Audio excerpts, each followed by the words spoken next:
évidemment, aujourd'hui, on a fait une bétonisation un peu anarchique. Il y a un projet qui n'est pas dans ce quartier, mais qui est juste derrière. D'ailleurs, ça va toucher le quartier nécessairement, qui est un peu le projet avec 600 logements. On ne sait pas trop bien comment ça va se faire. D'abord, il n'est pas fait. Il est encore temps de le réfréner, ce projet. On est encore justement uniquement dans le projet. Donc voilà. D'ailleurs, à ce sujet, dans ce quartier, puisque les deux quartiers se touchent entre Morgangar et Michillet-Batignolles, on a pensé qu'il serait souhaitable de prévoir un deuxième accès au parking relais de la gare avec une sortie au rond-point Michelet, parce que en fait il y a une espèce d'enclavement là-bas. Le petit rond-point qui a été mis en place est très dangereux à côté du Danton, et ça permettrait directement d'irriguer vers le centre-ville plutôt que de revenir, de remettre encore une couche d'embouteillage sur le boulevard Danton, et toutes ces 500-600 mètres sont de trop, voilà, à mon avis. Donc je le disais, pour les constructions, en ce qui concerne les constructions publiques, favoriser la requalification de l'ancienne sécurité sociale par le rachat par la ville. Donc en bas, on pourrait imaginer, j'ai pas fait d'études particulières, d'avoir un poste de police municipale, c'est tout à fait souhaitable, c'est accessible. Et puis, il y a un étage qui pourrait être attribué à des sociétés de services privées, ou à un ou deux, comment dirais-je, services publics de la ville, décentralisés, tout simplement. Voilà, on pourrait très bien utiliser un bâtiment existant, voilà, parce que le problème de notre ville, c'est quand même les réserves foncières.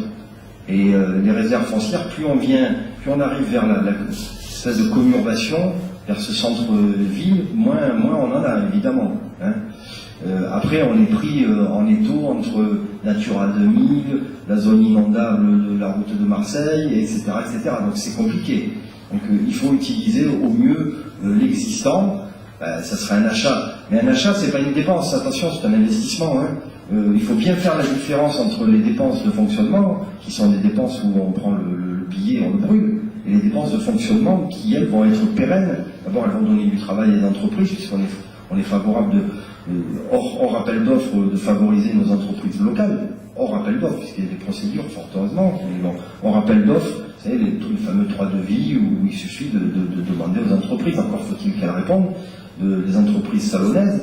Et si on faisait ça, ça ne serait que du mieux pour tout le circuit économique. Il y a aussi, on parlait de l'urbanisme et des logements.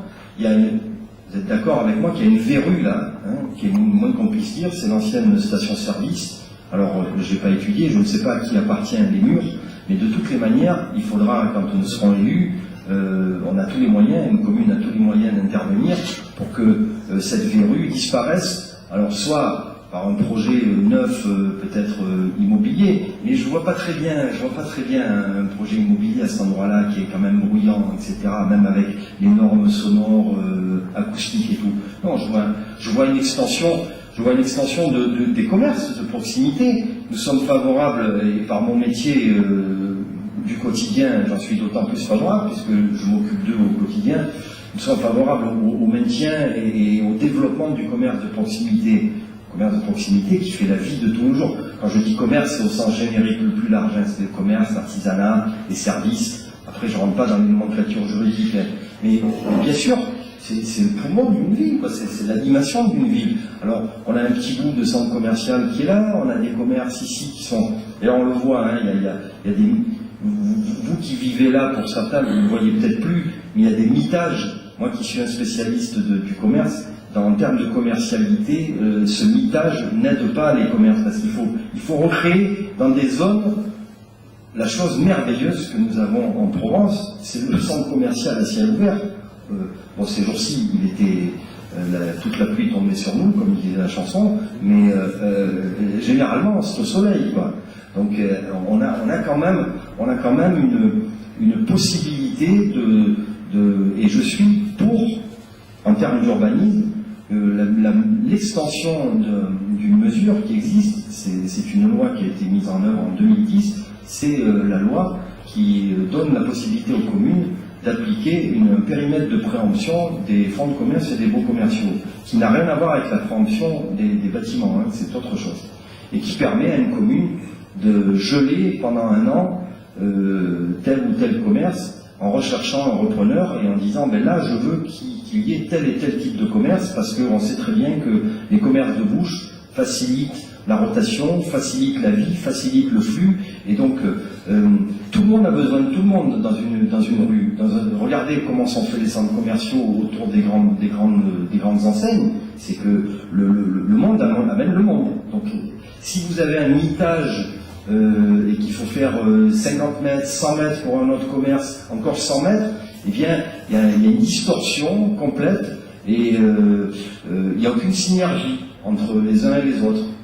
Et le commerce a besoin de synergie, le commerce a besoin de flux, au-delà du fait de créer une association dynamique qui fasse de la communication, etc. Bon, voilà. Ça rentre aussi, parce que l'urbanisme, c'est pas que l'urbanisme logement, l'urbanisme c'est l'urbanisme commercial. D'ailleurs, tous les commerces au-delà d'une certaine taille sont obligés de passer par une commission départementale d'aménagement commercial, etc., etc. Donc c'est important. L'urbanisation, quand on change le sens d'une rue, on favorise le flux commercial ou on tue la rue. Ça dépend, selon ce qui est fait. Donc c'est important, et bon, c'est un peu ma spécialité, donc j'en parle tout à fait à l'aise. Voilà, je crois que les quelques points. Donc, c'est vrai que sur cette station-service, puisque c'est quand même un point où on parle de Michelet, on est à Michelet, on parle de ce qui nous concerne, il faudra voir avec les propriétaires, il faudra réhabiliter ce point et étendre la mise en place d'un petit centre. Il y a la place pour venir, il y a la place pour... c'est tout à fait pratique. C'est vrai que ça a été beaucoup utilisé par des grandes enseignes de boulangerie, ces anciennes stations-service. Mais bon, là on est pourvu dans le quartier, c'est moins qu'on puisse dire. Donc il faut imaginer autre chose, il faut essayer. Une commune n'a pas malheureusement la possibilité d'imposer quoi que ce soit, mais par le fait de l'installation, la création du périmètre de préemption, déjà, elle peut effectivement, pendant un an, elle n'a qu'un an pour le faire, essayer de trouver un repreneur en disant ben là je veux plutôt tel type de commerce et tel type de commerce, et en tout cas elle a quand même un rôle très incitatif pour le faire. Au niveau des subventions, j'en ai parlé, améliorer le sort des comités d'intérêt de quartier, mais aussi refuser toute aide à des organisations avec des projets communautaires. Bon, on pense, tout le monde a compris ce que ça voulait dire, toutes les associations de type communautariste qui ne rassemblent pas et qui divisent les Français, comme dit Jean-Marie Le Pen, sont les Français de toutes origines à partir du moment où ils aiment la France. Mais il y en a qui n'aiment pas la France. Donc pour moi, je considère que ces gens-là n'ont pas à recevoir de subventions de nos impôts, de notre travail. Voilà. Donc il y a des associations de type religieuse qui s'autofinancent, chacun a la liberté, la République défend la laïcité c'est la liberté de penser, mais dans le cadre de la loi. Et moi je suis pour la loi républicaine et je suis plutôt pour l'unité de la nation, de tous ces enfants, quelle que soit leur origine par ailleurs, que plutôt la division. Et on a tendance à comprendre maintenant certains souhaiteraient la division artificielle, et à l'heure où on parle de plus en plus, et il y a une loi qui va être votée, la ministre Najat Belkacem en parlait il y a encore sur l'égalité homme-femme. J'ai l'impression que dans certains domaines et dans certains milieux, on est en train de régresser de quelques siècles, si vous voyez ce que je veux dire. Voilà. Les attributions de subventions aux associations, qu'elles soient sportives, culturelles, anciens combattants, etc. Parce que quelquefois on a tendance à avoir un peu trop le clientélisme, le copinage, alors que l'argent public doit être utilisé de façon honnête et surtout de façon équitable vis-à-vis des associations qui œuvrent, qui ont l'action est énorme hein, sur la ville, évidemment, on ne pourrait rien faire. Hein. Les élus, la ville ne pourrait rien faire, on n'aurait pas les budgets pour pouvoir le faire. Donc il faut effectivement aider ces associations.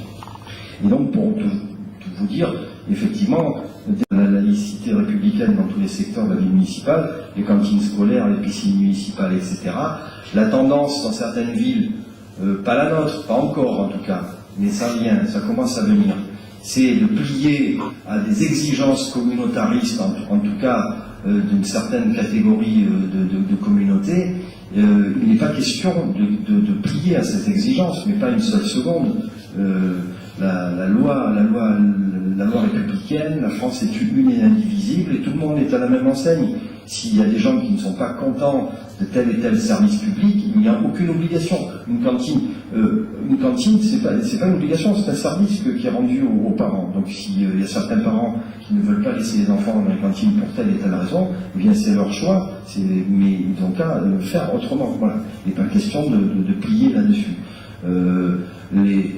Certaines communes ont plié sur des horaires différents dans les piscines entre les hommes et les femmes. Mais de quoi parle-t-on? De quoi parle-t-on? Franchement, je veux dire, on régresse au fur et à mesure et on plie devant des exigences d'une communauté extrémiste, à mon avis, prosélyte et dangereuse.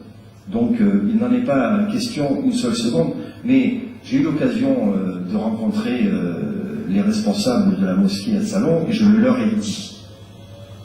Je leur ai dit, les yeux dans les yeux, j'ai très bien reçu, avec le thé, avec les petits gâteaux, etc. Je respecte je respecte l'ensemble des religions, mais il n'est pas question que les communes, les départements, la région, la nation soient dirigées par une vision communautariste et encore moins une vision religieuse. Le problème a été réglé en 1905 par la loi de séparation de l'Église et de l'État. Le problème est réglé.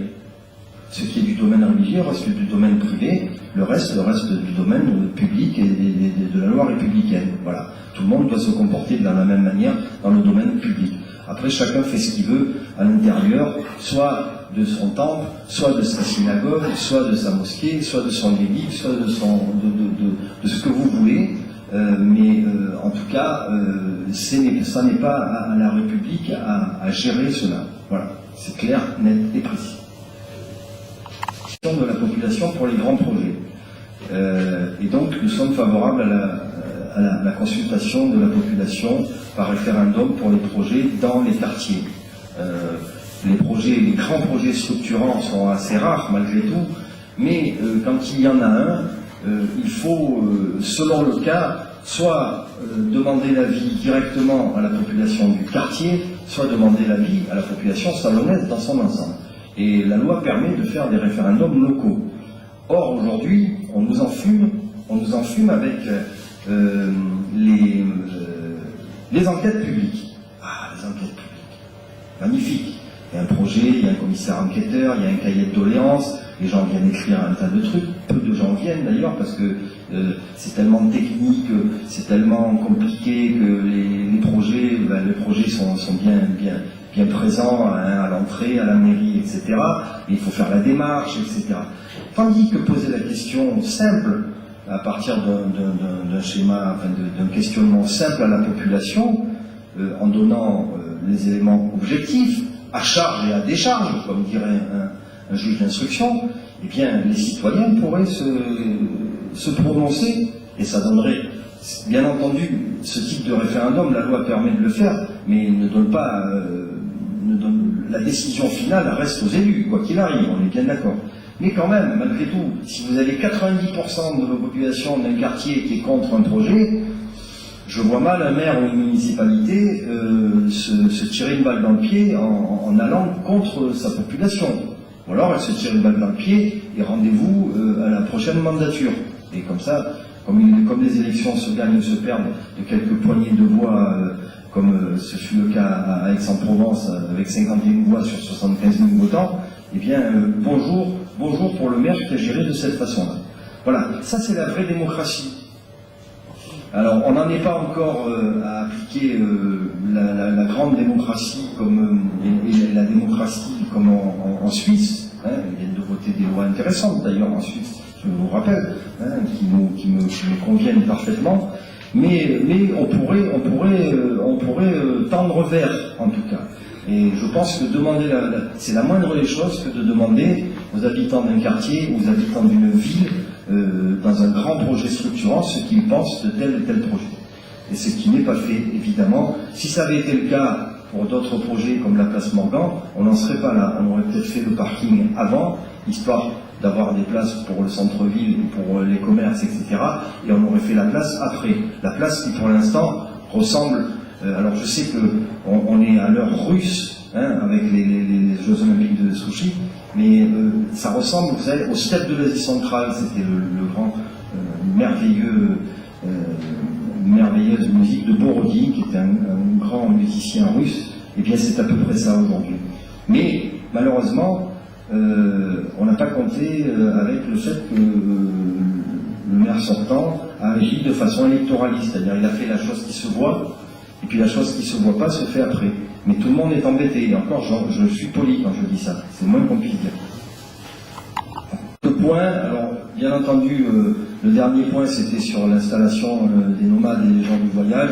Aujourd'hui la chose est réglée, il y a une aire des gens du voyage qui n'est pas dans le quartier, qui est dans l'autre quartier, qui dépend du quartier Monac, Entrage, etc.